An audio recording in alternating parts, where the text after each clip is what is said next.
Hey guys, it's me, Will here from the Lamma19 and welcome to my next instalment of my Lamma19 series. Hopefully you guys are excited for part number 3. Without further ado, we're going to get into it. So we're going to kick off here with Krone. Now Krone actually had a fairly large stand at Lamma19. Here we are, first off, looking at one of their biggest balers that they actually produce at the moment. So this is their Krone Big Pack baler with 3 rolls of bale netting there. It's also one of the only balers in the world to have a auto stacker, if you like, at the back. So this takes, I think it's 3 bales and deposits them neatly on the ground right next to each other, which makes it easier for collecting. This can be fully folded for road operations. So a very nice piece of kit. Now we're going to move on to their mid-range baler. Obviously only 2 rows of bale twine this time. But it's still a very big baler. Alright then, so moving on, we've got their Krone Swadro range now. So this is just a single swath rower. You've also got some of their mowers here as well.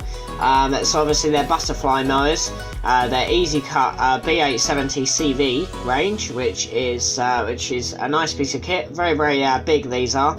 And and obviously their front mower there as well, which can also work on different angles. As you guys can see, it's certainly about 20-degree angle at the moment.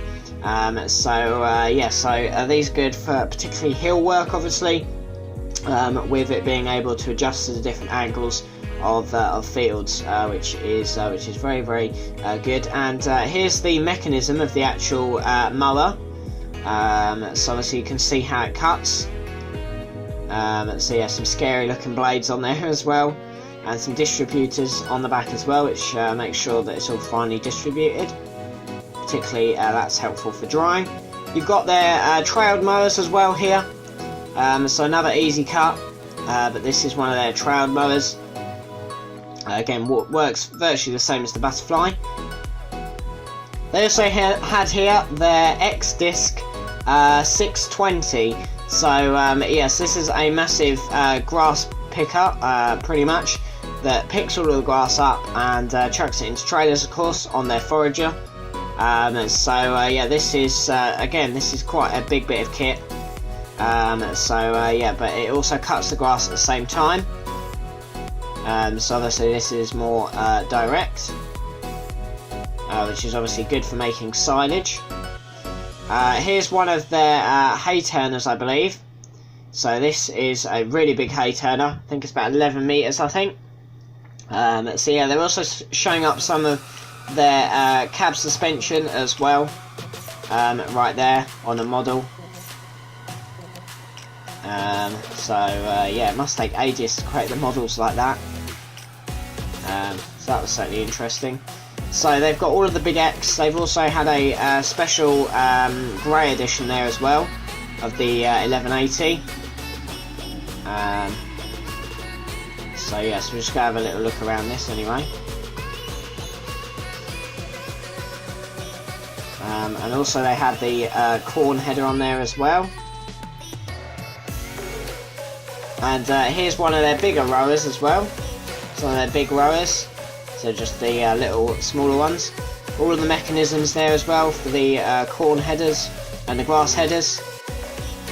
Right, so this is their big forage wagon here, big 2-axled machine.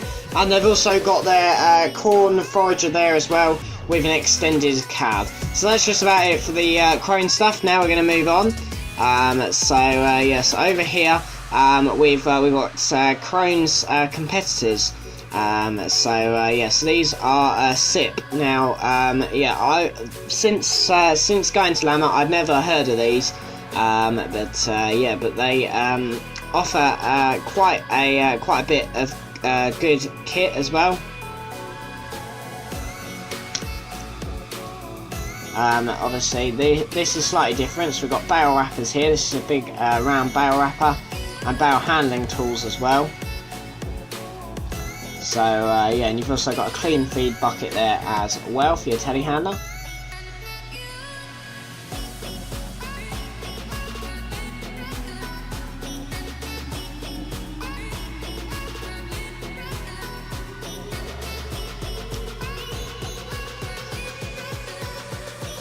Right, moving on, we've now got BVL as well.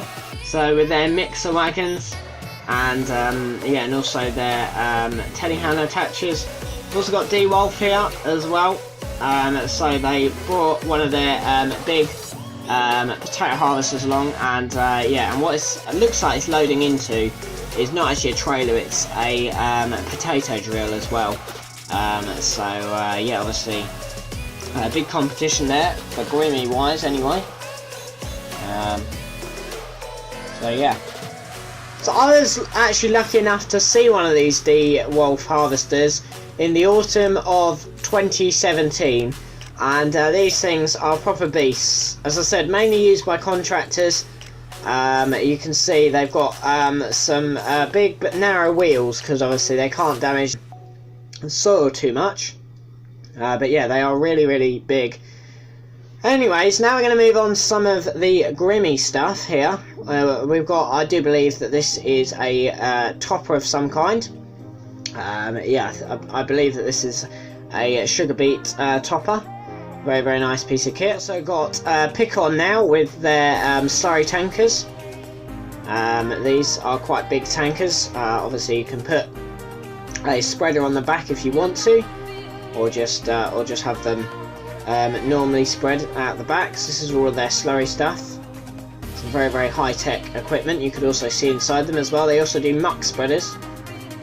Yeah, I can imagine that that'll get quite mucky in the end.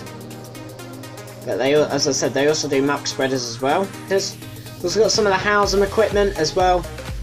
Again, lovely piece of kit this. There's actually one that's actually nearby me, which I've been meaning to actually film. Hopefully I'll get to film that again this year. One just like this. But yeah, obviously 24 meter sprayers. So yeah, these are kind of at the moment Bateman's competitors, if you like.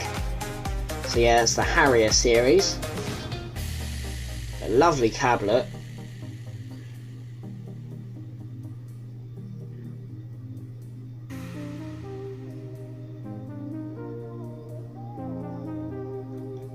So we've also got the Agrifax stuff as well.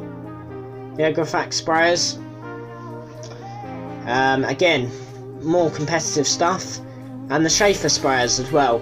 They definitely had a lot of sprayers at Lamma, to say the least. So these are all trailed sprayers. You can see a lot of their GPS on there as well. They're all trailed sprayers, and they also had a self-propelled one up here as well, which again you could sit in if you wanted.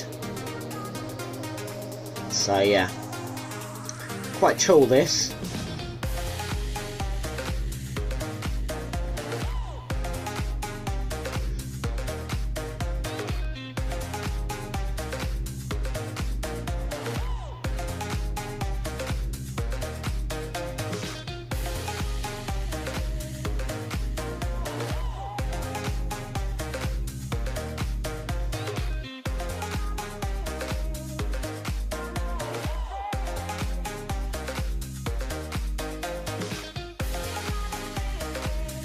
So now we've got some of the SAM sprayers. Now these sprayers you don't see very often, yeah, just around in the UK, but hopefully Lamma will do them the world of good. So yeah, that's their Horizon series. Night Raw also here as well, with one of their self-propelled machines, that one being the 1835 KV. Nice bit of kit. And also one of their self-propelled machines as well, that being the 4200. Again, about, I think they're about 18 to 24 metres. Landquip as well. They had a big stand here actually. They've got a lot of their self-propelled sprayers. And a lot of their trailed ones as well. So yeah.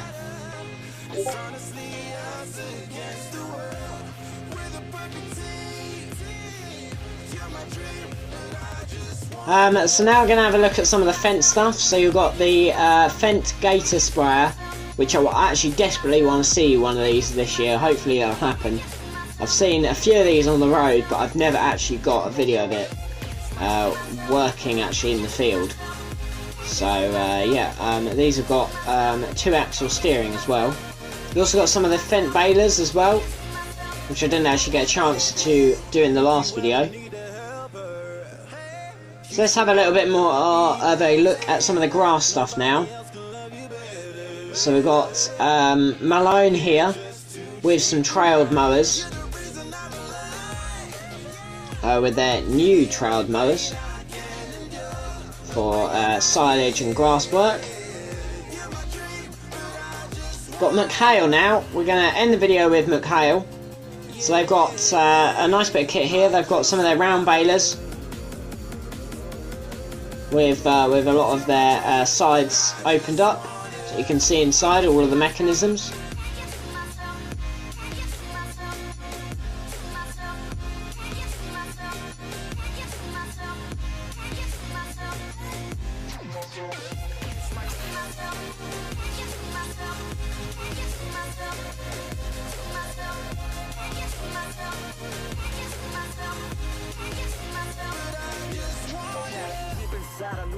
We've also got one of their rowers here as well, which is a 2-swath rower. Well, actually, I think it's supposed to be 2 into 3, I think. So yeah, another nice bit of kit there.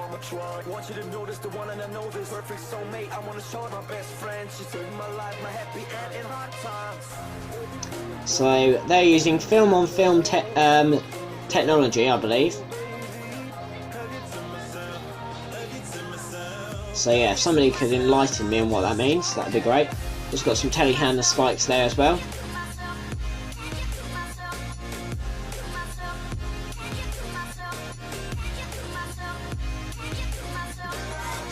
So that's for doing all of your, that's for doing a silage bales. The other one's for straw and hay as well.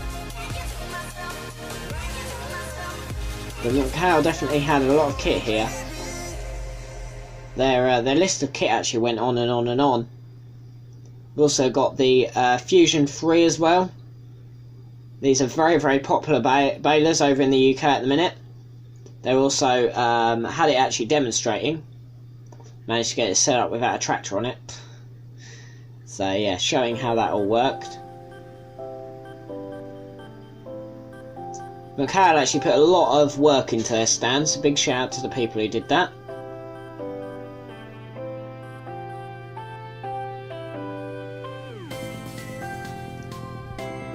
So we've also got the McHale Vario here as well, which is similar to the Fusion 3. Yeah, there was no demonstration of this, unfortunately. But again, a nice bit of kit, indeed. We've also got some square barrel wrappers here as well, because obviously there's no such thing as an all-in-one square barrel wrapper. You've also as well got your straw blower as well, which I'll have a little look into in just a minute. So yeah, also behind here as well, you've got another round bale wrapper. So these mainly, now because of the all-in-one wrappers, they're mainly just used in farms that take the bales back to the yard first. Got the C470 straw blower here. Some more round bale wrappers as well.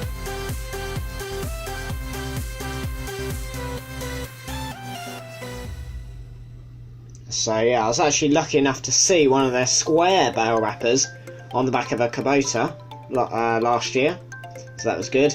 Some of their wrapped handling tools as well, and also as well some of their side mowers.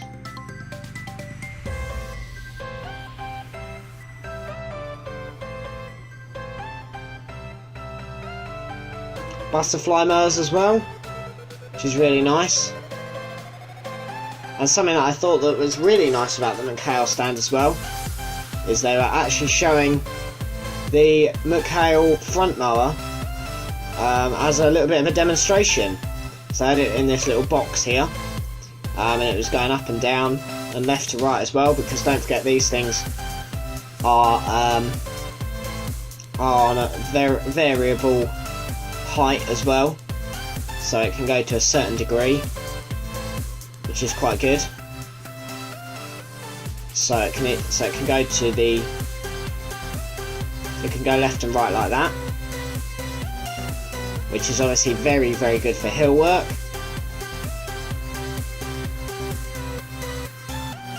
And it can go nice, get good ground clearance when you lift it up, which is always good about mowers, because you don't want to be hitting the edges of fields.